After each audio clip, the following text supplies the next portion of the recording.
सुरुमा चाहिँ तपाईलाई चाहिँ नि यो सुरुमा चाहिँ आफ्नो टाइमिङ सेट गर्नुपर्छ। टाइमिङ सेट गर्नलाई चाहिँ क्लक थिच्नु होला। त्यसपछि हामीले चाहिँ यहाँ टाइमिङ यो घण्टा 12:50 भएको छ अहिले। ठ्याक्कै हामीले 12:50 मा अघि नै सेट गरिसक्यौं। जस्तै बढाउनलाई यो, घटाउनलाई यो, अनि तपाईले मिनेटमा जानलाई यसरी मिनेटमा जानु होला। त्यसपछि फेरि सेट गर्नलाई चाहिँ क्लकै थिचिदिनु होला।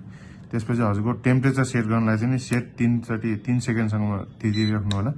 अनि यहाँ भनेको छ तपाईको यो कति बजे अन गर्ने, यो हामीले चाहिँ राति 12 बजे अन राखेका छौं। फेरि तपाईको मिनेटमा जानलाई यो हो है। अनि मिनेटमा गएपछि पनि फेरि तपाईको त्यसपछि फेरि यही बटन थिचेपछि हजुरको कति डिग्री आउँदाखेरि अन हुने देखाएको छ।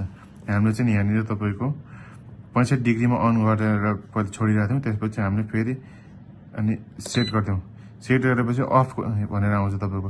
अफ कति बजे गर्ने, हामीले 23 मा अफ गर्नु पर्यो। तपाईको यहाँनिर यसरी हामीले चाहिँ हिटिङ रडको साथ चाहिँ तपाईको हाम्रो बत्ती जोडेर हामीले सेट गरिराछौं।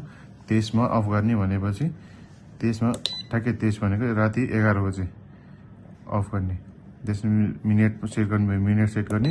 त्यसपछि टेम्परेचर हामीले कति डिग्री जाँदा अफ हुनु पर्यो, 70 डिग्रीमा हामीले अफ गर्ने भनेर सेट गर्छौं।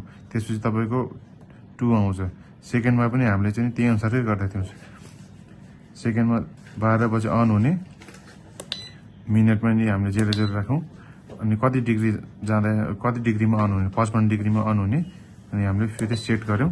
अनि कति हामीले यही फेरि 23 मै राखौं। 23 मै राखेर तपाईको 60 मा हामीले 60 डिग्रीमा अफ हुने गरेर हामीले सेट गर्दियौं। फेरि यसको पनि तपाईको त्यही नै छ। हामीले